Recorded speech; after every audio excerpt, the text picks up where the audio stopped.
Hallelujah, price lord. ನಮ್ಮ ಕರ್ತನಾದ ಯೇಸು ಕ್ರಿಸ್ತನ ನಾಮದಲ್ಲಿ ನಮ್ಮೆಲ್ಲ ಸಹೋದರ ಸಹೋದರಿಯನ್ನ ವಂದಿಸ್ತೇವೆ. ನೀವೇನು ನಮ್ಮ ಚಾನಲ್ನ ಮೊದಲನೇ ಬಾರಿಗೆ ವೀಕ್ಷಿಸುತ್ತಿರುವುದಾದರೆ ದಯವಿಟ್ಟು ಸಬ್ಸ್ಕ್ರೈಬ್ ಮಾಡ್ಕೊಳ್ಳಿ, ಲೈಕ್ ಮಾಡಿ, ಶೇರ್ ಮಾಡಿ, ಹಾಗೂ ನಿಮ್ಮ ಪ್ರಾರ್ಥನಾ ಮನವಿಗಳನ್ನು ನಮಗೆ ಕಮೆಂಟ್ ಮೂಲಕವಾಗಿ ತಿಳಿಸಬಹುದಾಗಿದೆ. ನಿಮಗೆ ಕೌನ್ಸಿಲಿಂಗ್ ಬೇಕಾದಲ್ಲಿ ಕೆಳಗೆ ಕೊಟ್ಟಿರುವಂಥ ವಾಟ್ಸಪ್ ನಂಬರ್ಗೆ ಸಂಪರ್ಕಿಸಬಹುದು. ನಮ್ಮ ಪ್ರಾರ್ಥನಾ ಗುಂಪುಗಳಿಗೆ ಜಾಯ್ನ್ ಆಗಬೇಕಾದಲ್ಲಿ ಕೆಳಗೆ ಕೊಟ್ಟಿರುವಂಥ ವಾಟ್ಸಪ್ ಗ್ರೂಪ್ ಇದೆ, ಅದಕ್ಕೆ ನೀವು ಜಾಯ್ನ್ ಆಗಬಹುದಾಗಿದೆ. ವಿಮೆನ್ಸ್ ಫೆಲೋಶಿಪ್ ಇರ್ತದೆ, ಭಾಗವಹಿಸಿ ದೇವರ ವಾಕ್ಯಗಳನ್ನು ಕಲಿತುಕೊಳ್ಳಬಹುದಾಗಿದೆ. ಇಂದಿನ ನಮ್ಮ ಸಂದೇಶ ಭಾಗ ಯಾವುದಾಗಿದೆ ಅಂದರೆ, ಅನೇಕರು ಕಾಲ್ ಮಾಡುವಾಗ ಕೇಳುವಂಥ ಪ್ರಶ್ನೆ ಏನಂದರೆ, ಮೊದಲನೇ ಪ್ರಶ್ನೆ, ನಾವು ಹೇಗೆ ಪ್ರಾರ್ಥನೆ ಮಾಡಬೇಕು, ಯಾವ ಸಮಯದಲ್ಲಿ ಪ್ರಾರ್ಥನೆ ಮಾಡಬೇಕು. ಎರಡನೇ ಪ್ರಶ್ನೆ ಬಂದು, ದೇವರು ಹೇಗೆ ನಮ್ಮ ಸಂಗಡ ಮಾತಾಡ್ತಾರೆ, ನನ್ನ ಭವಿಷ್ಯದ ಕುರಿತಾಗಿ ನಾನು ತಿಳ್ಕೊಳ್ಬೇಕು. ಹೀಗೆ ಅನೇಕ ಪ್ರಶ್ನೆಗಳನ್ನು ಕೇಳ್ತಾ ಇರ್ತಾರೆ. ಆದರೆ ಇವತ್ತಿನ ನಮ್ಮ ಸಂದೇಶದಲ್ಲಿ ನಾವು ಕಲಿಯುವಂಥ ವಿಷಯ ಯಾವುದಂದರೆ, ಮಧ್ಯರಾತ್ರಿಯ ಸಮಯದಲ್ಲಿ ಹೇಗೆ 1 ಗಂಟೆಗಳ ಕಾಲ ಪ್ರಾರ್ಥನೆಯನ್ನು ಮಾಡಬೇಕು. ದಯಮಾಡಿ ಎಲ್ಲರೂ ತಿಳಿದುಕೊಳ್ಳಬೇಕಾದ ವಿಷಯ ಮತ್ತು ಒಂದು ಚಿಕ್ಕ ನೋಟ್ ಏನೆಂದರೆ, ಈ ಒಂದು ಪ್ರಾರ್ಥನೆಯನ್ನು ನೀವು ಹೀಗೆ ಮಾಡಬೇಕು ಎಂದು ನಾನು ತಿಳಿಸ್ತಾ ಇಲ್ಲ, ಆದರೆ ಉದಾಹರಣೆಯಾಗಿ ನೀವು ಹೀಗೆ ಮಾಡಬಹುದು ಎಂದು ನಾನು ತಿಳಿಸ್ತಾ ಇದ್ದೇನೆ.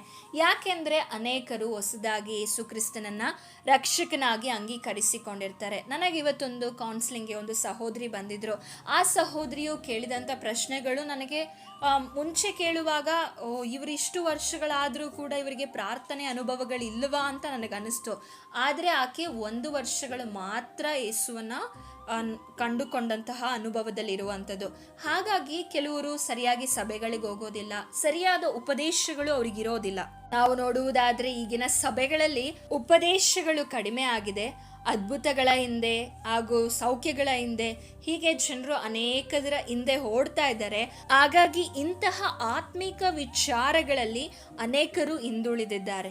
10 ವರ್ಷ ಆಗಿರುತ್ತದೆ, ಹೇಗೆ ದೇವರು ಮಾತನಾಡ್ತಾರೆ ಅಂತ ಪ್ರಶ್ನೆ ಕೇಳ್ತಾರೆ. 15 ವರ್ಷದಿಂದ ಹೋಗ್ತಾ ಇರ್ತೀವಿ ಅಂತ ಹೇಳ್ತಾರೆ, ಆದರೂ ಕೂಡ ಬದಲಾವಣೆ ಇಲ್ಲ, ಆತ್ಮಿಕವಾದ ವಿಚಾರಗಳಲ್ಲಿ ಅಭಿವೃದ್ಧಿ ಇಲ್ಲ.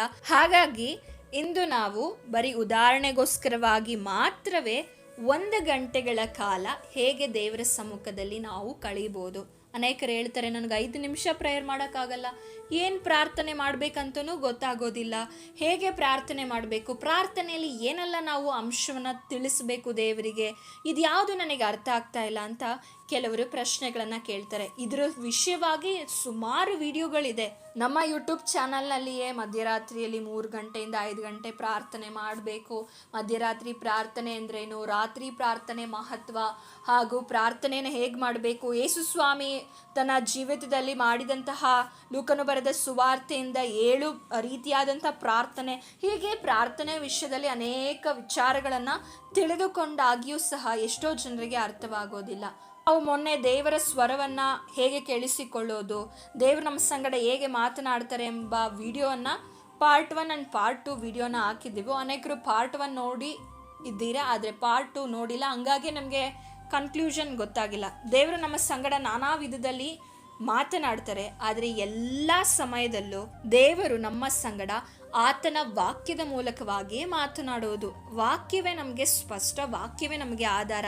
ಯಾಕೆಂದರೆ ಯೋಹಾನನು ಬರೆದ ಸುವಾರ್ತೆ 1ನೇ ಅಧ್ಯಾಯ 1ನೇ ವಚನ ನಮಗೆ ಅದರ ಆಧಾರವಾದ ವಚನವಾಗಿದೆ. ಈ ಪ್ರತಿಯೊಂದು ಮಾತುಗಳು ಏನಿದೆ ಬೈಬಲಲ್ಲಿ ಬರೆದಿರುವಂಥದ್ದು ಮನುಷ್ಯನ ಮಾತುಗಳಲ್ಲ, ಮನುಷ್ಯನು ಆಡುವಂತಹದ್ದಲ್ಲ, ದೇವರಿಂದ ಬಂದಿರುವಂಥದ್ದು. ಹಾಗಾಗಿ ನಮ್ಮ ಪ್ರಾರ್ಥನೆಯಲ್ಲಾಗಲಿ ದೇವರು ನಮ್ಮ ಸಂಗಡ ಹೇಗೆ ಮಾತನಾಡ್ತಾರೆ ಎಂಬ ವಿಷಯಗಳನ್ನು ನೀವು ರುಚಿಸಬೇಕು, ನೀವು ಅನುಭವಿಸಬೇಕು. ನಿಮ್ಮ ಅನುಭವಕ್ಕೆ ಬರಬೇಕಂದ್ರೆ ನೀವು ಹೆಚ್ಚಾದ ಸಂಬಂಧವನ್ನು ದೇವರೊಟ್ಟಿಗೆ ಇಟ್ಕೊಳ್ಬೇಕು. ಇದು ಮೊದಲನೇದಾಗಿರುವಂಥ ವಿಷಯವಾಗಿದೆ. ಬೇರೆಯವ್ರನ್ನ ನೀವೆಷ್ಟೋ ಐಡಿಯಾಸ್ಗಳನ್ನ ಕೇಳಬಹುದು, ಅವರು ಅನೇಕ ಐಡಿಯಾಗಳನ್ನ ನಿಮಗೆ ಕೊಡ್ಬೋದು, ಸಜೆಷನ್ಗಳನ್ನ ಕೊಡ್ಬೋದು. ಆದರೆ ನೀವು ದೇವರೊಟ್ಟಿಗಿನ ಒಂದು ಸಂಬಂಧದಲ್ಲಿ ಆಳವಾಗಿ ಇಳಿಯುವಾಗ ದೇವರ ಸ್ವರವನ್ನು ಸ್ಪಷ್ಟವಾಗಿ ಕೇಳಲಿಕ್ಕೆ ಸಾಧ್ಯ ಆಗ್ತದೆ. ಅದು ನಿಮಗೆ ಆಕಾಶವಾಣಿ ಥರ ಈಗ ನನ್ನ ಶಬ್ದ ಕೇಳಿಸೋ ಥರ ಕೇಳಿಸ್ತದೆ ಹಾಗೆಲ್ಲ ಅಲ್ಲ. ದೇವರು ತನ್ನ ವಾಕ್ಯದ ಮೂಲಕವಾಗಿಯೇ ನಿಮಗೆ ಮಾತನಾಡ್ತಾರೆ. ಆಕಾಶವಾಣಿಯ ಮುಖಾಂತರವಾಗಿಯೂ ಮಾತನಾಡಿದ್ರು ದೇವರು ಎಂದು ನಾವು ಕಳೆದ ಒಂದು ವಿಡಿಯೋದಲ್ಲಿ ನೋಡಿದ್ವು. ಆದರೆ ದೇವರು ನಮಗೆ ಇಂದು ಒಳ್ಳೆಯ ಸುಂದರವಾದ ಪುಸ್ತಕ ಕೊಟ್ಟಿದ್ದಾರೆ. ಈ ವಾಕ್ಯದಲ್ಲೇ ನಿಮ್ಮ ಸಂಗಡ ಮಾತನಾಡ್ತಾರೆ. ಇದರ ಕುರಿತಾಗಿ ನಾನು ಬೇರೆ ಸಪ್ರೇಟ್ ಡೀಟೇಲ್ ವಿಡಿಯೋವನ್ನು ನಿಮಗೆ ತಿಳಿಯಪಡಿಸ್ತೇನೆ. ಆದರೆ ಈ ಸಮಯದಲ್ಲಿ, ಮಧ್ಯರಾತ್ರಿ ಸಮಯದಲ್ಲಿ ಹೇಗೆ ನಾವು ಪ್ರಾರ್ಥನೆ ಮಾಡಬೇಕು, ಈ ಪ್ರಾರ್ಥನೆ ಯಾಕೆ ಮಾಡಬೇಕಂದ್ರೆ ದೇವರು ನಿಮ್ಮ ಸಂಗಡ ಮಾತನಾಡಬೇಕು. ದೇವರ ಆಳವಾದಂತಹ ಸಂಬಂಧದಲ್ಲಿ ನೀವಿರಬೇಕಾದ್ರೆ ಈ ಪ್ರಾರ್ಥನೆಗಳೆಲ್ಲ ಬಹಳ ಅವಶ್ಯವಾಗಿದೆ. ಮತ್ತು ಅನೇಕ ಬಲಗಳನ್ನು, ಅನೇಕ ಅಂಧಕಾರ ಬಲಗಳು ನಮ್ಮ ವಿರುದ್ಧವಾಗಿ, ನಮ್ಮ ಜೀವಿತಕ್ಕೆ ವಿರುದ್ಧವಾಗಿ ಇರುವಂಥ ಕಾರ್ಯಗಳೆಲ್ಲ ಮುರಿಯಲ್ಪಡಬೇಕಂದ್ರೆ ಮಧ್ಯರಾತ್ರಿ ಸಮಯದಲ್ಲಿ ಪ್ರಾರ್ಥಿಸಬೇಕು. ಈ ಸಂದೇಶ ಪ್ರಾರಂಭಿಸೋದಕ್ಕಿಂತ ಮುಂಚೆ ಒಂದು ಚಿಕ್ಕ ಪ್ರಾರ್ಥನೆ. ಪರಿಶುದ್ಧನಾದ ದೇವರೇ, ನಿಮ್ಮ ನಾಮಕ್ಕೆ ಸ್ತುತಿ ಸ್ತೋತ್ರ ಉಂಟಾಗಲಿ. ಕೊಟ್ಟಂಥ ಸಮಯಕ್ಕಾಗಿ ಸ್ತೋತ್ರ ಸಲ್ಲಿಸ್ತೇವೆ. ವಿಶೇಷವಾಗಿ ಸಮಯದಲ್ಲಿ ಮಾತನಾಡುವುದು ನಾನಲ್ಲ, ನನ್ನ ಸ್ವಂತ ಬುದ್ಧಿ ಜ್ಞಾನದಿಂದಲ್ಲ, ಪರಿಶುದ್ಧಾತ್ಮನೆ ನೀವು ಮಾತನಾಡಿ ಒಬ್ಬೊಬ್ಬರ ಹೃದಯಗಳನ್ನು ತೆರೆಬೇಕಾಗಿ, ನನ್ನ ಮರೆಮಚ್ಚಿ ನಿಮ್ಮ ಪ್ರಕಟವಾಗಬೇಕಾಗಿ ಯೇಸುವಿನ ನಾಮದಲ್ಲಿ ಬೇಡಿಕೊಳ್ತೇನೆ ತಂದೆಯೇ, ಆಮೇನ್ ಆಮೇನ್. ವಿಶೇಷವಾಗಿ ಮಧ್ಯರಾತ್ರಿಯ ಸಮಯದಲ್ಲಿ ನೀವು ಹೇಳುವಾಗ ಅನೇಕರು ಕೇಳ್ತಾರೆ, ನನಗೆ 5 ನಿಮಿಷ ಪ್ರೇಯರ್ ಮಾಡೋಷ್ಟರೊಳಗೆ ನನಗೆ ನಿದ್ರೆ ಬರುತ್ತೆ, ಹೇಗೆ ಪ್ರಾರ್ಥನೆ ಮಾಡುವಂಥದ್ದು? ಇನ್ನು ಕೆಲವರು ಹೇಳ್ತಾರೆ, ಮಧ್ಯರಾತ್ರಿಯೆಲ್ಲ ಯಾಕೆ ಪ್ರಾರ್ಥನೆ ಮಾಡಬೇಕು? ದೇವರು ನಮಗೆ ಆ ಸಮಯವನ್ನು ನಿದ್ರೆ ಮಾಡಲಿಕ್ಕೋಸ್ಕರ ಕೊಟ್ಟಿರೋದು. ಯಾಕೆ ಆ ಸಮಯದಲ್ಲಿ ಎದ್ದು ಪ್ರಾರ್ಥನೆ ಮಾಡಿ ಆರೋಗ್ಯವನ್ನು ಹಾಳು ಮಾಡಿಕೊಳ್ಬೇಕು ಎಂದು ಹೇಳುವಂಥವರನ್ನೂ ಕೂಡ ನಾನು ಕೇಳಿಸಿಕೊಂಡಿದ್ದೇನೆ. ಆದರೆ ನಮಗೆ ದೇವರ ವಾಕ್ಯ ಏನೆಂದು ತಿಳಿಯಪಡಿಸ್ತದೆ ಮತ್ತು ನಮ್ಮ ಎಲ್ಲ ರೀತಿಯಾಗಿಯೂ ನಮಗೆ ನಮ್ಮ ಜೀವಿತದಲ್ಲಿ ಮಾದರಿಯಾಗಿರುವಂಥ ಯೇಸು ಸ್ವಾಮಿಯನ್ನು ನಾವು ನೋಡುವಾಗ, ಇನ್ನೂ ಮೊಬ್ಬಿರುವಾಗಲೇ ಆತನು ಪ್ರಾರ್ಥನೆ ಮಾಡುವುದಕ್ಕೆ ಹೊರಟನು. ರಾತ್ರಿಯೆಲ್ಲ ಆತನು ಪ್ರಾರ್ಥನೆಯಲ್ಲೇ ಕಳೆದನು. ಸೊ ಯೇಸು ಸ್ವಾಮಿನೇ ಈ ಭೂಮಿಯಲ್ಲಿ ಇರಬೇಕಾದ್ರೆ ಇನ್ನೂ ಮೊಬ್ಬಿರುವಾಗ, ಅಂದರೆ ಮಧ್ಯರಾತ್ರಿಗಳ ಸಮಯದಲ್ಲಿ, ರಾತ್ರಿಯ ಒಂದೊಂದು ಜಾವಗಳಲ್ಲಿ, ರಾತ್ರಿಯ ಎಲ್ಲ ಸಮಯಗಳಲ್ಲಿ ಪ್ರಾರ್ಥನೆಯಲ್ಲಿ ಆತನು ಕಳೆದಿರುವಾಗ, ಈ ದುಷ್ಟ ಲೋಕದಲ್ಲಿ, ಪಾಪ ಲೋಕದಲ್ಲಿ ಜೀವಿಸುವಂಥ ನಮಗೆ ಇನ್ನು ಎಷ್ಟು ಅವಶ್ಯಕತೆ ಇದೆ ಪ್ರಾರ್ಥನೆ. ಯೋಚನೆ ಮಾಡಿ, 5 ನಿಮಿಷದ ಪ್ರಾರ್ಥನೆ, ಬರೀ ಹಗಲಲ್ಲಿ ಒಂದು 10 ನಿಮಿಷ ಪ್ರಾರ್ಥನೆ ಮಾಡುವಂಥದ್ದು, ಅಥವಾ ಕುಟುಂಬ ಪ್ರಾರ್ಥನೆ ಮಾಡಿ ನನ್ನ ಪ್ರಾರ್ಥನೆ ಮುಗೀತು ಅಂತ ಹೇಳುವಂಥದ್ದು, ಹೇಗೆ ನಿಮ್ಮ ಜೀವಿತವನ್ನು, ಕುಟುಂಬವನ್ನು, ಮಕ್ಕಳನ್ನು ಕಟ್ಟಲಿಕ್ಕೆ ಸಾಧ್ಯ? ಯಾಕೆ ಕುಟುಂಬದಲ್ಲಿ ಸಮಸ್ಯೆ ಬರುತ್ತೆ? ಇಲ್ಲದೇ ಇರುವಂಥ ಮಾನಸಿಕವಾದಂಥ ಸಮಸ್ಯೆಗಳು ಯಾಕೆ ಕುಟುಂಬದಲ್ಲಿ ಬರುತ್ತೆ ಅಂದರೆ, ನೀವು ಹೆಚ್ಚಾಗಿ ದೇವರಿಗೆ ನೀವು ಪ್ರಾಮುಖ್ಯತೆ ಕೊಡಬೇಕು. ರಾತ್ರಿ ಸಮಯಗಳಲ್ಲಿ ಎಲ್ಲಿ ಪ್ರಾರ್ಥನೆ ಮಾಡಬೇಕಂತ ಬರೆಯಲ್ಪಟ್ಟಿದೆ ಅಂತ ನೀವು ಕೇಳುವುದಾದರೆ, ಪ್ರಲಾಪಗಳ ಪುಸ್ತಕ 2ನೇ ಅಧ್ಯಾಯ 19ನೇ ವಚನ, ರಾತ್ರಿಯ ಒಂದೊಂದು ಜಾವದ ಆರಂಭದಲ್ಲಿ ಎದ್ದೆದ್ದು ಗೋಳಾಡಿರಿ, ನಿಮ್ಮ ಹೃದಯ ಸಾರವನ್ನು ನೀರನ್ನೋ ಎಂಬಂತೆ ಕರ್ತನ ಸಮ್ಮುಖದಲ್ಲಿ ಒಯ್ದು ಬಿಡಿರಿ. ಪ್ರತಿಯೊಂದು ಬೀದಿಯ ಕೊನೆಯಲ್ಲಿ ಹಸಿವೆಯಿಂದ ಮೂರ್ಛೆ ಹೋಗಿರುವ ನಿಮ್ಮ ಮಕ್ಕಳ ಪ್ರಾಣವನ್ನು ಉಳಿಸಬೇಕೆಂದು ಕೈ ಎತ್ತಿ ಪ್ರಾರ್ಥಿಸಿರಿ. ನಾನು ಹೇಳ್ತಾ ಇಲ್ಲ ಪ್ರಾರ್ಥನೆ ಮಾಡಿ ಅಂತ, ದೇವರ ವಾಕ್ಯ ತಿಳಿಸ್ತಾ ಇದೆ. ರಾತ್ರಿಯ ಒಂದೊಂದು ಜಾವಗಳ ಕುರಿತಾಗಿ ನೀವು ತಿಳಿದುಕೊಳ್ಳಬೇಕೆಂದರೆ, ಕಳೆದ ಬಾರಿ ಮಾಡಿದಂಥ ವಿಡಿಯೋನಲ್ಲಿ ಅದರ ಸ್ಪಷ್ಟವಾದಂತಹ ಒಂದು ಕ್ಲಾರಿಟಿ ಮತ್ತು ಕ್ಲಿಯರೆನ್ಸ್, ಅದಕ್ಕೆ ಎಕ್ಸ್ಪ್ಲನೇಷನ್ ಕೊಡಲ್ಪಟ್ಟಿದೆ. ಕೆಳಗಡೆ ಡಿಸ್ಕ್ರಿಪ್ಷನಲ್ಲಿ ಲಿಂಕ್ ಇರ್ತದೆ, ನೀವು ಹೋಗಿ ವೀಕ್ಷಿಸಬಹುದಾಗಿದೆ. ರಾತ್ರಿಯ ಒಂದೊಂದು ಜಾವದ ಆರಂಭದಲ್ಲಿ ಎದ್ದು ಪ್ರಾರ್ಥನೆ ಮಾಡಬೇಕು. ನಾವು ಪ್ರಾರ್ಥನೆ ಮಾಡ್ತಾ ಇದ್ದೇವಾ? ನಮಗೆ ರಾತ್ರಿಯ ಒಂದೊಂದು ಜಾವದಲ್ಲಿ, ನಮಗೆ ಒಂದು ಜಾವ ಎದ್ದೇ ಪ್ರಾರ್ಥನೆ ಮಾಡಲಿಕ್ಕೆ ಕಷ್ಟ ಆಗ್ತಾ ಇದೆ. ಕೆಲವರು ತುಂಬ ಕಷ್ಟಗಳನ್ನು ಪಟ್ಟು ಕೂಲಿ ಕೆಲಸಗಳನ್ನು ಮಾಡಿಕೊಂಡು ಪ್ರಯಾಸಪಟ್ಟು ಬರುವವರು ಇದ್ದೀರಾ. ನಿಮ್ಮ ಶಾರೀರಿಕವಾಗಿ ಅನೇಕ ಬಲಹೀನತೆಗಳು ಇರಬಹುದು. ಆದರೆ ನೋಡಿ, ಮಧ್ಯರಾತ್ರಿಯಲ್ಲಿ ನಾನು ಅನೇಕ ವಿಡಿಯೋಗಳಲ್ಲಿ ಇದನ್ನು ತಿಳಿಸಿದ್ದೇನೆ. ಈ ಮಧ್ಯರಾತ್ರಿಯ ಪ್ರಾರ್ಥನೆ ಭಯಂಕರವಾಗಿ ಬಲವುಳ್ಳದಂಥ ಪ್ರಾರ್ಥನೆ. ನನ್ನ ವೈಯಕ್ತಿಕ ಜೀವಿತದಲ್ಲಿ ನಾನು ಅದನ್ನು ಎಕ್ಸ್ಪೀರಿಯನ್ಸ್ ಮಾಡಿರೋದನ್ನು ನಿಮಗೆ ತಿಳಿಯಪಡಿಸ್ತಾ ಇದ್ದೇನೆ. ಯಾಕೆಂದರೆ ಆ ಪ್ರಾರ್ಥನೆ ಬಹಳ ಬಲವುಳ್ಳದು. ಯಾಕೆ ನಾವು ಹಗಲಿನಲ್ಲಿ ಪ್ರಾರ್ಥನೆ ಮಾಡಿದ್ರೆ ದೇವರು ಕೇಳಲ್ವಾ? ಖಂಡಿತವಾಗ್ಲೂ ಕೇಳ್ತಾರೆ. ಆದರೆ ದುಷ್ಟನ ಕಾರ್ಯಗಳು ಮುರಿಯಲ್ಪಡುವ ಸಮಯ, ದುಷ್ಟನ ಕಾರ್ಯಗಳು ಹೆಚ್ಚಾಗಿ ಪ್ರಬಲವಾಗಿರುವ ಸಮಯ ಯಾವುದಂದರೆ ಕತ್ತಲೆಯ ಸಮಯದಲ್ಲಿ. ಆ ಸಮಯದಲ್ಲಿ ಪರಲೋಕ ದೇವರನ್ನು ನೆನೆಸಿ ಯೇಸುವಿನ ನಾಮದಲ್ಲಿ ನೀವು ಪ್ರಾರ್ಥಿಸುವುದಾದರೆ ದೇವರು ನಿಮ್ಮ ಪ್ರಾರ್ಥನೆಗಳನ್ನು ಕೇಳಿ ಅವನ ಬಲಗಳನ್ನು ಮುರಿಯುವವರಾಗಿದ್ದಾರೆ. ನಾವು ಕೈ ಎತ್ತಿ ಪ್ರಾರ್ಥಿಸಬೇಕು ರಾತ್ರಿಯ ಒಂದೊಂದು ಜಾವದಲ್ಲಿ. ಹಾಗಾದರೆ ಮೊದಲನೇದಾಗಿ ಹೇಗೆ ಪ್ರಾರ್ಥನೆ ಮಾಡಬೇಕು? ನಾವು ಹೇಳುವಾಗ ಮೊದಲು ದೇವರನ್ನು ಸ್ತುತಿ ಮತ್ತು ಆರಾಧನೆ ಮಾಡಬೇಕು. ಇದಕ್ಕೂ ಮುಂಚೆ ನಾನು ಒಂದು ವಿಡಿಯೋನ ಮಾಡಿದ್ದೇನೆ, 1 ಗಂಟೆಗಳ ಕಾಲ ಹೇಗೆ ಪ್ರಾರ್ಥಿಸಬೇಕು. ಅದರಲ್ಲೇ ನನಗೊಂದು ಕಮೆಂಟ್ ಬಂದಿದೆ, ಏನಂದರೆ ಹೀಗೆ ಪ್ರಾರ್ಥಿಸ್ಬೇಕಂತ ಎಲ್ಲೂ ಬರ್ದಿಲ್ಲ, 1 ಗಂಟೆನೂ ಪ್ರಾರ್ಥಿಸ್ಬೇಕಂತ ಎಲ್ಲೂ ಬರ್ದಿಲ್ಲ. ಆ ವಿಡಿಯೋದಲ್ಲೂ ನಾನು ಸ್ಪಷ್ಟವಾಗಿ ತಿಳಿಯಪಡಿಸಿದ್ದೇನೆ, ಇದು ಬರೀ ಉದಾಹರಣೆಗಾಗಿ ಮಾತ್ರ, ನೀವು ಹೀಗೆ ಮಾಡಬೇಕಂತ ಇಲ್ಲ. ಇದು ನಿಮಗೊಂದು ಡೆಮೋ ರೀತಿಯಾಗೂ ಇಟ್ಕೊಳ್ಬೋದು. ಹಾಗಾಗಿ ಮೊದಲನೇದಾಗಿ ನೀವು ದೇವರನ್ನು ಸ್ತುತಿಸಬೇಕು.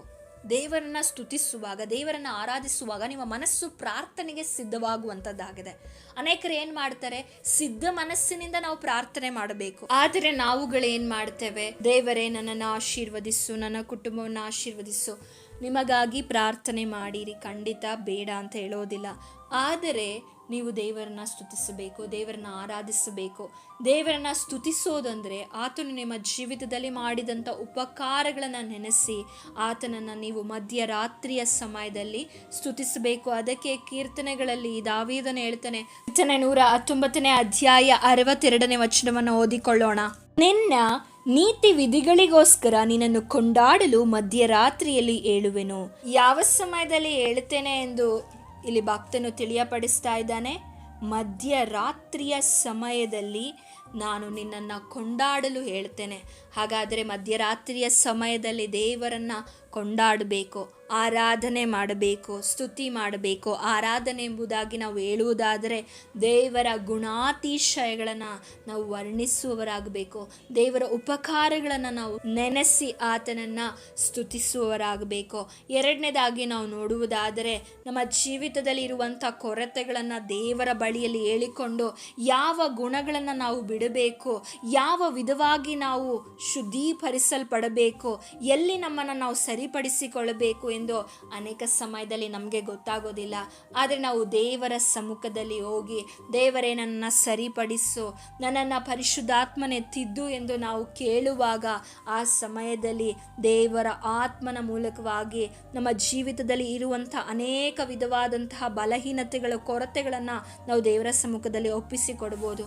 ನಿಮಗೆ ತುಂಬ ದಿವಸಗಳಿಂದ ಈ ಪಾಪವು ನನ್ನಲ್ಲಿದೆ, ಇದನ್ನು ಬಿಡಬೇಕು ಅಂದ್ಕೊಳ್ತಾ ಇದ್ದೀನಿ, ಆದರೆ ಆಗ್ತಾ ಇಲ್ಲ ಅನ್ನೋದಾದರೆ ನೀವು ದೇವರ ಸಮ್ಮುಖದಲ್ಲಿ ಒಪ್ಪಿಕೊಂಡು ನಿಮ್ಮ ಪಾಪಗಳಿಗೋಸ್ಕರ ಅರಿಕೆ ಮಾಡಿ ನೀವು ಪ್ರಾರ್ಥನೆ ಮಾಡಬೇಕು. ನೀವು ಸಜೀವ ಯಜ್ಞವಾಗಬೇಕು. ಎರಡನೇದಾಗಿ ಸಜೀವ ಯಜ್ಞ ಹೇಗೆ ಆಗೋದಂದರೆ ನಮ್ಮಲ್ಲಿರುವಂಥ ಪಾಪ ಸ್ವಭಾವಗಳು ಸಾಯಲ್ಪಡಬೇಕು. ನಮ್ಮ ಪಾಪದ ಪಾಲಿಗಳಿಗೆ ನಾವು ಸಾಯಲ್ಪಡುವಾಗ ದೇವರ ಆ ಬೆಂಕಿಯನ್ನು ನಮ್ಮ ಜೀವಿತದಲ್ಲಿ ಅನುಭವಿಸಲಿಕ್ಕೆ ಸಾಧ್ಯವಾಗ್ತದೆ.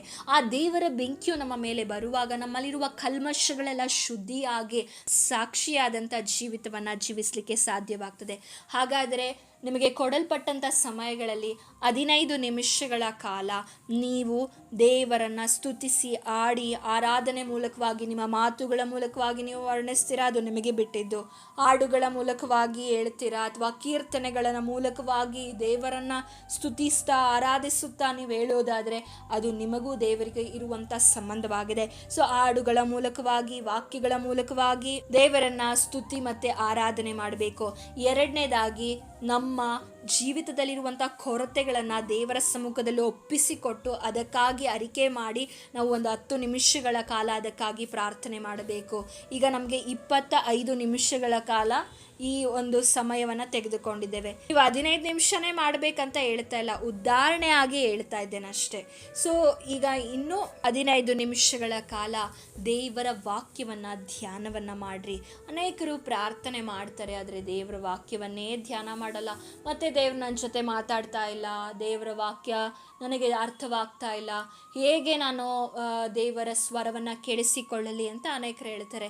ಆದರೆ ನೀವು ಒಂದು 15 ನಿಮಿಷಗಳ ಕಾಲ ದೇವರ ವಾಕ್ಯವನ್ನು ಧ್ಯಾನಿಸಬೇಕು. 15 ನಿಮಿಷಗಳ ಕಾಲ ಸ್ತುತಿ ಮತ್ತು ಆರಾಧನೆ, ಇನ್ನು 10 ನಿಮಿಷಗಳ ಕಾಲ ನಮ್ಮ ಪಾಪಗಳನ್ನು ದೇವರ ಸಮ್ಮುಖದಲ್ಲಿ ಅರಿಕೆ ಮಾಡಿ ಪ್ರಾರ್ಥಿಸುವುದು, ಇನ್ನು 15 ನಿಮಿಷಗಳ ಕಾಲ ದೇವರ ವಾಕ್ಯವನ್ನು ನಾವು ಧ್ಯಾನಿಸಬೇಕು. ಇನ್ನು 20 ನಿಮಿಷಗಳ ಕಾಲದಲ್ಲಿ ನಾವು ಪ್ರಾರ್ಥನೆಯನ್ನು ಮಾಡಬೇಕು. ಯಾರಿಗೋಸ್ಕರ? ದೇಶಕ್ಕೋಸ್ಕರ, ನಮಗೋಸ್ಕರ, ನಮ್ಮ ಕುಟುಂಬಗಳಿಗೋಸ್ಕರ ನೆನೆಸಿ ನಾವು ಮಧ್ಯರಾತ್ರಿಯಲ್ಲಿ ಪ್ರಾರ್ಥನೆಯನ್ನು ಮಾಡಬೇಕು. ಹೀಗೆ ನೀವು ಪ್ರಾರ್ಥಿಸುವಾಗ ನಿಮಗೆ ಸಮಯ ಹೋಗೋದೇ ಗೊತ್ತಾಗೋದಿಲ್ಲ. ಇಷ್ಟು ನಾನು ಉದಾಹರಣೆಯಾಗಿ ಹೇಳಿದ್ದೇನೆ, ಆದರೆ ಈ ರೀತಿಯಾಗಿ ನೀವು ಫಾಲೋ ಮಾಡೋದಾದರೆ ಖಂಡಿತವಾಗಿಯೂ 3 ಗಂಟೆ ಎದ್ದವರು 5 ಗಂಟೆವರೆಗೂ ಪ್ರಾರ್ಥನೆ ಮಾಡಲಿಕ್ಕೆ ಆಗ್ತದೆ. ನಮ್ಮ ಜೀವಿತದಲ್ಲಿ ಇದೆಲ್ಲ ನಾನು ಎಕ್ಸ್ಪೀರಿಯನ್ಸ್ ಮಾಡಿರೋದಕ್ಕೆ ನಿಮಗೆ ತಿಳಿಯಪಡಿಸ್ತಾ ಇದ್ದೇನೆ. 3 ಗಂಟೆಯಿಂದ 5 ಗಂಟೆವರೆಗಳ ಕಾಲ ನೀವು ದೇವರನ್ನ ಸ್ತುತಿಸ್ತಾ, ಆರಾಧಿಸ್ತಾ, ನಿಮ್ಮ ಜೀವಿತದಲ್ಲಿರುವ ಕೊರತೆಗಳನ್ನು ದೇವರಿಗೆ ಒಪ್ಪಿಸಿಕೊಡುತ್ತಾ, ಹಾಗೂ ನಿಮ್ಮ ಜೀವಿತದ ಕಷ್ಟ, ನಿಮ್ಮ ವೇದನೆ, ನಿಮ್ಮ ಸಂಕಟ, ಪ್ರಯಾಸ ಎಲ್ಲವನ್ನ ನೀವು ದೇವರ ಬಳಿ ಹೇಳಿಕೊಳ್ಬೋದು. ಮನುಷ್ಯರ ಮೇಲೆ ಭರವಸೆ ಬಿಡಬೇಡಿ, ಮನುಷ್ಯರನ್ನ ಆಧಾರ ಮಾಡಿಕೊಳ್ಳಬೇಡಿ. ಯಾಕೆಂದರೆ ನೀವು ದೇವರ ಮೇಲೆ ಆಧಾರ ಮಾಡಿಕೊಂಡು ನಿಮಗೆ ಬರುವ ಕಷ್ಟ ವೇದನೆಯನ್ನು ನೆನೆಸಿ ಮಧ್ಯರಾತ್ರಿಯಲ್ಲಿ ಪ್ರಾರ್ಥನೆ ಮಾಡಿ, ಯಾವ ವಿಧವಾದ ಹೋರಾಟದಲ್ಲಿ ನೀವು ಹಾದು ಹೋಗ್ತಾ ಇದ್ದೀರಾ ದೇವರ ಸಮ್ಮುಖದಲ್ಲಿ ಹೇಳಿಕೊಳ್ಳಿರಿ. ಯಾಕೆಂದರೆ ದೇವರ ಹತ್ರ ನಾವು ಪ್ರಾರ್ಥಿಸುವುದಾದರೆ, ಅದಕ್ಕೆ ಭಕ್ತನೇ ಹೇಳ್ತಾನೆ, ಯಥಾರ್ಥವಾಗಿ ಮೊರೆ ಇಡುವುದಾದರೆ ಆತನು ಹತ್ತಿರವಾಗಿಯೇ ಇದ್ದಾನೆ. ನಾವು ಯಥಾರ್ಥವಾಗಿ ನಾವು ಮೊರೆ ಇಡಬೇಕು, ದೇವರ ಸಮ್ಮುಖದಲ್ಲಿ ಮೊರೆ ಇಡಬೇಕು. ನೀವು ಹಗಲಲ್ಲಿ ಮಾಡುವಂಥ 3 ಅವರ್ ಪ್ರಾರ್ಥನೆ ರಾತ್ರಿಯಲ್ಲಿ ಮಧ್ಯರಾತ್ರಿಯಲ್ಲಿ ಮಾಡುವಂಥ 10 ನಿಮಿಷ ಪ್ರಾರ್ಥನೆಗೆ ಸಮವಾಗಿದೆ. ಆದ ಕಾರಣ ಮಧ್ಯರಾತ್ರಿಯಲ್ಲಿ ಎದ್ದು ಪ್ರಾರ್ಥನೆಯನ್ನು ಮಾಡಿರಿ. ನಿಮಗೆ ಅನೇಕ ಟಯರ್ಡ್ಗಳಿರ್ಬೋದು, ಆದರೆ ದೇವರನ್ನು ಕೇಳ್ಕೊಳ್ಳಿ, ದೇವರೇ ನನಗೆ ಬಲ ಕೊಡು. ಎಷ್ಟೋ ಜನ ಇಂದು ಸೇವೆ ಮಾಡುತ್ತಾ ಅನೇಕರು ಕೆಲಸಗಳನ್ನು ಮಾಡ್ತಾ ಇದ್ದಾರೆ. ಅಂಥವ್ರನ್ನ ನಾನು ಅನೇಕರನ್ನ ನೋಡಿದ್ದೇನೆ. ರಾತ್ರಿ ಸಮಯಗಳಲ್ಲಿ ಪ್ರಾರ್ಥನೆ, ದೇವರ ವಾಕ್ಯಗಳನ್ನು ಧ್ಯಾನಿಸ್ತಾರೆ, ಹಾಗೆ ಕೆಲಸಗಳನ್ನು ಮಾಡ್ತಾರೆ, ಕುಟುಂಬವನ್ನು ನಿಭಾಯಿಸ್ತಾರೆ. ಅವರ ಜೀವಿತದಲ್ಲಿ ಅನೇಕ ವಿಧವಾದಂತಹ ಹೋರಾಟ, ಪ್ರಯಾಸ ಏನೇ ಬಂದರೂ ಅವರು ಎಲ್ಲವನ್ನ ಜಯಿಸಲಿಕ್ಕೆ ಸಾಧ್ಯವಾಗ್ತದೆ. ಯಾಕೆಂದರೆ ಅವರಲ್ಲಿ ದೇವರ ಕುರಿತಾಗಿ ಆಳವಾದಂಥ ಸಂಬಂಧ ಇರ್ತದೆ. ದೇವರೊಟ್ಟಿಗೆ ಆಳವಾದಂಥ ಸಂಬಂಧ ಯಾವ ಮನುಷ್ಯನಲ್ಲಿರ್ತದೋ ಅವನು ಎಂದಿಗೂ ಕೂಡ ಕುಗ್ಗಲಿಕ್ಕೆ ಸಾಧ್ಯ ಇಲ್ಲ, ಅವನೆಂದಿಗೂ ಕೂಡ ಸೋತು ಹೋಗ್ಲಿಕ್ಕೆ ಸಾಧ್ಯ ಇಲ್ಲ. ಹಾಗಾಗಿ ಸಹೋದರ ಸಹೋದರಿಯರೇ, ಮಧ್ಯರಾತ್ರಿಯಲ್ಲಿ ಪ್ರಾರ್ಥನೆ ಮಾಡಿರಿ. ಅನೇಕ ಬಾರಿ ನಾನು ಇದನ್ನು ನಿಮಗೆ ತಿಳಿಸಿದ್ದೇನೆ. ಅಪೊಸ್ತಲ ಕೃತ್ಯಗಳಲ್ಲಿ ನಾವು ಬರುವಾಗ ಪೌಲ ಸೀಲರು ಪ್ರಾರ್ಥನೆಯನ್ನು ಮಾಡ್ತಾರೆ. ಪೌಲ ಸೀಲರು ಸೆರೆಮನೆಯಲ್ಲಿ ಸೇರಲ್ಪಡ್ತಾರೆ. ಆಗ ಅವರಿಗೆ ತುಂಬ ಏಟುಗಳು, ಅವರಿಗೆ ಚಾಟಿ ಏಟುಗಳು, ತುಂಬ ನೋವುಗಳುಂಟಾಗಿರ್ತದೆ. ಅವರ ಕೈ ಕಾಲುಗಳನ್ನು ಬಂಧಿಸಿರ್ತಾರೆ. ಆದರೆ ಆ ಸಮಯದಲ್ಲೂ ನೋಡಿ ಅವರು ಸ್ತುತಿ ಪದಗಳನ್ನು ಆಡಿ ದೇವರಿಗೆ ಪ್ರಾರ್ಥನೆಗಳನ್ನು ಮಾಡ್ತಾ ಇದ್ರು. ಆ ಪ್ರಾರ್ಥನೆ ಅವರನ್ನು ಸುಮ್ಮನೆ ಬಿಡಲಿಲ್ಲ. ಆ ಪ್ರಾರ್ಥನೆಯಿಂದ ಅವರ ಬೇಡಿಗಳು ಕಳಚಿ ಬಿತ್ತು. ಅಲ್ಲಿ ಇನ್ನೊಂದು ಕೂಡ ಅದ್ಭುತ ಕಾರ್ಯ ನಡೀತು. ಸೆರೆಯಲ್ಲಿದ್ದಂತಹ ಯಜಮಾನನು ನಿದ್ದೆಯಿಂದ ಎಚ್ಚೆತ್ತು ಸೆರೆಮನೆಯ ಕದಗಳು ತೆರೆದಿರುವುದನ್ನು ಕಂಡು ಅವನು ಸೆರೆಯಲ್ಲಿದ್ದವರೆಲ್ಲರೂ ಓಡಿ ಹೋದನೆಂದು ಭಾವಿಸಿ ಅವನು ತನ್ನ ಹತ್ಯೆಯನ್ನು ಮಾಡಿಕೊಳ್ಬೇಕು, ಆತ್ಮಹತ್ಯೆಯನ್ನು ಮಾಡಿಕೊಳ್ಬೇಕೆಂದ ಸಮಯದಲ್ಲಿ ಪೌಲನು ಹೇಳ್ತಾನೆ, ಏನು ಮಾಡಿಕೊಳ್ಳಬೇಡ, ಕೇಡು ಮಾಡಿಕೊಳ್ಳಬೇಡ, ನಾವೆಲ್ಲರೂ ಇಲ್ಲೇ ಇದ್ದೇವೆ. ಆ ಸಮಯದಲ್ಲಿ ಅದನ್ನು ಹೇಳುವಂಥ ಪೌಲನ ಶಬ್ದವನ್ನು ಕೇಳಿದ ಅವರನ್ನು ಹೊರಗೆ ಕರ್ಕೊಂಡು ಬಂದು, ಸ್ವಾಮಿ, ನಾನು ರಕ್ಷಣೆ ಹೊಂದಬೇಕಂದ್ರೆ ಏನು ಮಾಡಬೇಕಂತ ಹೇಳ್ತಾನೆ. ಅದಕ್ಕೆ ಕರ್ತನಾದ ಯೇಸುವಿನ ಮೇಲೆ ನಂಬಿಕೆ ಇಡು, ಆಗ ನೀನು ರಕ್ಷಣೆ ಹೊಂದುವಿ, ನಿನ್ನ ಮನೆಯವರೂ ರಕ್ಷಣೆ ಹೊಂದುವರು ಎಂದು ಹೇಳಿ ಅವನಿಗೆ ಅವನ ಮನೆಯಲ್ಲಿದ್ದ ಎಲ್ಲರಿಗೂ ದೇವರ ವಾಕ್ಯವನ್ನು ತಿಳಿಸಿದರು. ಆಮೇಲೆ ಅವನು ರಾತ್ರಿಯ ಅದೇ ಗಳಿಗೆಯಲ್ಲಿ ಅವರನ್ನು ಕರಕೊಂಡು ಹೋಗಿ ಅವರ ಗಾಯಗಳನ್ನು ತೊಳೆದು ಕೂಡಲೇ ತಾನು ತನ್ನವರೆಲ್ಲರ ಸಹಿತ ದೀಕ್ಷಾ ಸ್ನಾನ ಮಾಡಿಸಿಕೊಂಡನು. ತರುವಾಯ ತನ್ನ ಮನೆಗೆ ಕರಕೊಂಡು ಹೋಗಿ ಊಟ ಮಾಡಿಸಿದನು. ಅವನು ತನ್ನ ಮನೆಯವರೆಲ್ಲರ ಸಂಗಡ ನಂಬಿ ಉಲ್ಲಾಸಗೊಂಡನು. ಇಲ್ಲಿ ನೋಡಿ, ಮಧ್ಯರಾತ್ರಿಯ ಪ್ರಾರ್ಥನೆ ಶಕ್ತಿಯುಳ್ಳ ಪ್ರಾರ್ಥನೆ. ಪೌಲ ಸೀಲರಿಗೆ ಸೆರೆಮನೆಯಿಂದ ಬಿಡುಗಡೆ ಮಾತ್ರ ಆಗಲಿಲ್ಲ, ಈ ಮಧ್ಯರಾತ್ರಿಯ ಪ್ರಾರ್ಥನೆಯನ್ನು ಮಾಡಿದಂತಹ ಸಮಯದಲ್ಲಿ ಒಂದು ಕುಟುಂಬವೇ ಇಲ್ಲಿ ರಕ್ಷಣೆಯನ್ನು ಹೊಂದುವುದನ್ನು ಕಾಣಲ್ಪಡ್ತೇವೆ. ಎಲ್ಲರೂ ದೇವರ ವಾಕ್ಯವನ್ನು ಕೇಳಿ ಅದೇ ಗಳಿಗೆಯಲ್ಲಿ ಮನೆಯವರ ಎಲ್ಲರ ಸಮೇತವಾಗಿ ದೀಕ್ಷಾ ಸ್ನಾನ ಮಾಡಿಸಿಕೊಳ್ತಾರೆ. ಹಾಗೆ ಮನೆಯವರೆಲ್ಲರೂ ನಂಬಿ ಉಲ್ಲಾಸಗೊಳ್ತಾರೆ. ಇವತ್ತು ನಿಮ್ಮ ಒಬ್ಬೊಬ್ಬರ ಪ್ರಾರ್ಥನೆ ನಿಮ್ಮ ಕುಟುಂಬಗಳನ್ನು ಬದಲಾಯಿಸುವಂಥದ್ದಾಗಿದೆ. ಫಿಲಿಪ್ಪ ಪಟ್ಟಣ ಎಂಬುದು ಹೇಳುವುದಾದರೆ ಅದು ಸುಲಭವಾದಂಥ ಪಟ್ಟಣವಲ್ಲ. ಈ ಪಟ್ಟಣದಲ್ಲಿ ಇವರನ್ನ ಬಂಧಿಸಲ್ಪಟ್ಟಿರ್ತಾರೆ. ಯಾಕೆ ಬಂಧಿಸಲ್ಪಟ್ಟಿರ್ತಾರೆ ಎಂದು ಮೇಲಿನ ವಚನವನ್ನು ಓದುವಾಗ ನಮಗೆ ಗೊತ್ತಾಗ್ತದೆ. ಇಲ್ಲಿ ಅನೇಕ ಕಣಿ ಹೇಳುವವರು, ಶಾಸ್ತ್ರ ಹೇಳುವವರು ಹಾಗೂ ಗರುಡಗಾರ್ತಿಯರು ಇರ್ತಾರೆ. ಇದರಿಂದಲೇ ಇಲ್ಲಿರುವಂತಹ ದೊಡ್ಡ ದೊಡ್ಡ ವ್ಯಕ್ತಿಗಳಿಗೆ ವ್ಯಾಪಾರವಾಗ್ತಾ ಇರ್ತದೆ. ಈ ಸಮಯದಲ್ಲಿ ಪೌಲನು ಆ ಪಟ್ಟಣಕ್ಕೆ ಹೋಗುವಾಗ ಬರುವಾಗ ಅವರಿಂದ ಹೋಗಿ ತುಂಬಾ ಕೂಗಾಡುವುದನ್ನು ನಾವು ಕಾಣಲ್ಪಡ್ತೇವೆ. ಈ ಮನುಷ್ಯರು ಪರಾತ್ಮರನಾದ ದೇವರ ದಾಸರು, ನಿಮಗೆ ರಕ್ಷಣಾ ಮಾರ್ಗವನ್ನು ಸಾರುತ್ತಾರೆ ಎಂದು ಕೂಗಿ ಹೇಳ್ತಾ ಇದ್ದಳು. ಇದರಿಂದ ಬೇಸರಗೊಂಡಂಥ ಪೌಲನ ಏನು ಮಾಡ್ತಾನೆ, ಆಕೆಯಲ್ಲಿದ್ದಂಥ ಆ ಅಶುದ್ಧ ಆತ್ಮವನ್ನು ಓಡಿಸ್ತಾನೆ. ಈ ಅಶುದ್ಧ ಆತ್ಮವನ್ನು ಹೋಗಿದೆ ಅಂತ ಕೇಳಲ್ಪಟ್ಟಂಥ ಯಜಮಾನನಿಗೆ ತನ್ನ ಆದಾಯದ ನಿರೀಕ್ಷೆ ತಪ್ಪಿತಲ್ಲ ಅಂತ ಹೇಳಿ ಪೌಲನನ್ನ ಸೀಲನನ್ನ ಓಡಿಸಿ ಸೆರೆಮನೆಯಲ್ಲಿ ಹಾಕ್ತಾರೆ. ಆದರೆ ಅವರು ಎದರದೆ ದೇವರನ್ನ ಕೊಂಡಾಡ್ತಾ ಇದ್ದಾರೆ, ಪ್ರಾರ್ಥನೆ ಮಾಡ್ತಾ ಇದ್ದಾರೆ, ದೇವರಿಗೆ ಸ್ತುತಿ ಪದಗಳನ್ನು ಆಡ್ತಾ ಇದ್ದಾರೆ. ಸ್ತುತಿ ಯಾವಾಗ ಮಾಡ್ತೇವೆ? ನಾವು ಯಾವಾಗ ಸ್ತುತಿ ಮಾಡ್ತೇವೆ? ದೇವ್ರು ನಮ್ಗೆ ಒಳ್ಳೇದು ಮಾಡಿದಾಗ ಸ್ತುತಿ ಮಾಡ್ತೇವೆ. ಆದರೆ ಇಲ್ಲಿ ಮಧ್ಯರಾತ್ರಿಯಲ್ಲಿ ನಿದ್ರೆ ಮಾಡದೆ ಪೌಲಸೀಲರು ಶರೀರದ ಅನೇಕ ವೇದನೆಗಳಿದ್ದಾಗಿಯೂ ಸಹ ದೇವರಿಗೆ ಏನು ಪದ ಆಡ್ತಾ ಇದ್ದಾರಂತೆ? ಸ್ತುತಿ ಪದ. ಸ್ತುತಿ ಪದ ನಾವು ಯಾವಾಗ ಆಡ್ತೇವೆ? ದೇವ್ರ ಉಪಕಾರಗಳನ್ನು ನೆನೆಸಿ ನಾವು ಸ್ತುತಿ ಮಾಡಬೇಕು ಅಂತ ನಾವು ಸ್ತುತಿ ಮಾಡ್ತೇವೆ. ಆದರೆ ಇಲ್ಲಿ ಇವರ ಪರಿಸ್ಥಿತಿಯು ಕಠಿಣವಾಗಿ ವೇದನೆಯಾದಂಥ ಸಮಯದಲ್ಲೂ ಕೂಡ ಇವರು ದೇವರಿಗೆ ಸ್ತುತಿ ಪದಗಳನ್ನು ಆಡ್ತಾ ಇದ್ದಾರೆ. ಸ್ತುತಿ ಪದಗಳನ್ನು ಆಡುವಾಗ ಇವರಿಗೂ ಬಿಡುಗಡೆ ಆಯಿತು, ಅಲ್ಲಿ ಒಂದು ಕುಟುಂಬಕ್ಕೂ ರಕ್ಷಣೆ ಆಯಿತು. ಇವತ್ತು ನಿಮ್ಮ ಜೀವಿತದಲ್ಲಿ ಬಿಡುಗಡೆ ಆಗಬೇಕಂದ್ರೆ ಮಧ್ಯರಾತ್ರಿಯಲ್ಲಿ ಎದ್ದು ಪ್ರಾರ್ಥನೆ ಮಾಡಿ. ಅದು ಯಾವ ಸಮಯದಲ್ಲಾದರೂ ಆಗಿರಬಹುದು. 12 ಗಂಟೆಯಲ್ಲಿ ಮಾಡ್ಲಿಕ್ಕೆ ಆಗ್ತದ? ಮಾಡಿ. 1 ಗಂಟೆ, 2 ಗಂಟೆ, 3 ಗಂಟೆ, 4 ಗಂಟೆ, 5 ಗಂಟೆ. ಇನ್ನೂ ಮೊಬ್ಬಿರುವಾಗಲೇ ಯೇಸು ಸ್ವಾಮಿ ಪ್ರಾರ್ಥನೆ ಮಾಡ್ತಾ ಇದ್ರು. ಇನ್ನೂ ಮೊಬ್ಬು ಅಂದರೆ ಸೂರ್ಯ ಹುಟ್ಟೋದಕ್ಕಿಂತ ಮುಂಚೆ ಕತ್ತಲಿರುವಾಗಲೇ ಪ್ರಾರ್ಥನೆಯನ್ನ ಮಾಡ್ತಾ ಇದ್ರು ಅಂತ ಅದರ ಅರ್ಥ. ಹಾಗಾಗಿ ಯೇಸು ಸ್ವಾಮಿಯೇ ಪ್ರಾರ್ಥನೆ ಮಾಡಿದ್ದಾರೆ. ಆತನು ನಮಗೆ ಮಾದರಿಯನ್ನ ತೋರಿಸಿಕೊಟ್ಟಿದ್ದಾರೆ. ನಾವು ಕೂಡ ಪ್ರಾರ್ಥನೆಯನ್ನ ಮಾಡಬೇಕು ಸಹೋದರ ಸಹೋದರಿಯರೇ. ನೀವು ಪ್ರಾರ್ಥನೆ ಮಾಡೋದ್ರಿಂದ ನಿಮ್ಮ ಕುಟುಂಬಕ್ಕೂ ಬಿಡುಗಡೆ, ನಿಮ್ಮ ಊರಿಗೂ ಬಿಡುಗಡೆ, ನೀವಿರುವಂಥ ಪಟ್ಟಣಕ್ಕೆ ನೀವು ಆಶೀರ್ವಾದಕರವಾಗಿರ್ತೀರ. ಸೊ ದೇವರಿ ವಾಕ್ಯಗಳ ಮೂಲಕ ನಿಮ್ಮನ್ನು ಆಶೀರ್ವದಿಸಲಿ. ಸಮಯದಲ್ಲಿ ಪ್ರಾರ್ಥಿಸೋಣವ. ಪರಿಶುದ್ಧನಾದ ದೇವರೇ, ನಿಮ್ಮ ನಾಮಕ್ಕೆ ಸ್ತೋತ್ರವಾಗಲಿ. ಕೊಟ್ಟಂಥ ಸಮಯಕ್ಕಾಗಿ ಸ್ತೋತ್ರ. ಪರಿಶುದ್ಧ ದೇವರೇ, ಒಳ್ಳೆಯ ವಾಕ್ಯಗಳನ್ನು ದೇವರೇ ನಮಗೆ ತಿಳಿಯಪಡಿಸಿದಿರಾ. ಈ ವಾಕ್ಯದ ಮೂಲಕ ಅನೇಕ ಸಹೋದರ ಸಹೋದರಿಯರ ಜೀವಿತದಲ್ಲಿ ಪ್ರಾರ್ಥನೆಯನ್ನು ಮಾಡಲಿಕ್ಕೆ ಅವರಿಗೆ ಬೇಕಾದ ಆತ್ಮನ ಬಲವನ್ನು ಅನುಗ್ರಹಿಸಿ ಅವರನ್ನು ಆಶೀರ್ವದಿಸಬೇಕಾಗಿ, ಅವರ ಕುಟುಂಬದಲ್ಲಿ ದೇವರೇ ಇರುವ ಕಷ್ಟ ನಷ್ಟ ವೇದನೆಗಳಿಂದ ಬಿಡುಗಡೆ ಮಾಡಿ ಅವರು ಪ್ರಾರ್ಥಿಸಲಿಕ್ಕೆ ಬಲವನ್ನು ಅನುಗ್ರಹಿಸಬೇಕಾಗಿ ಯೇಸು ಕ್ರಿಸ್ತನ ನಾಮದಲ್ಲಿ ಬೇಡಿಕೊಳ್ತೇನೆ ತಂದೆಯೇ. ಆಮೇನ್ ಆಮೇನ್. ದೇವರಿ ವಾಕ್ಯಗಳ ಮೂಲಕ ನಿಮ್ಮನ್ನು ಆಶೀರ್ವದಿಸಲಿ. ಮತ್ತೊಂದು ಆವರ್ತಿ ನಿಮಗೆ ತಿಳಿಯಪಡಿಸ್ತಾ ಇದ್ದೇನೆ, ನೀವು ಇಷ್ಟೇ ಗಂಟೆ ಪ್ರಾರ್ಥನೆ ಮಾಡಬೇಕಂತ ದೇವರು ಯಾವತ್ತೂ ನಿಮಗೆ ರೂಲ್ಸ್ ಹಾಕೋದಿಲ್ಲ. ಆದರೆ ನೀವು ಪ್ರಾರ್ಥನೆ ಮಾಡಲಿಕ್ಕೆ ಹೊಸಬರು, ನಿಮಗೆ ಅನುಭವಗಳಿಲ್ಲ ಅನ್ನೋದಾದರೆ ಹೀಗೆ ಪ್ರಾರಂಭಿಸಿ. ದೇವರ ಆತ್ಮನು ನಿಮಗೆ ಖಂಡಿತವಾಗಿಯೂ ಸಹಾಯ ಮಾಡುವವನಾಗಿದ್ದಾನೆ. ದೇವರು ನಿಮ್ಮನ್ನು ಆಶೀರ್ವದಿಸಲಿ. Thanks for watching and God bless you.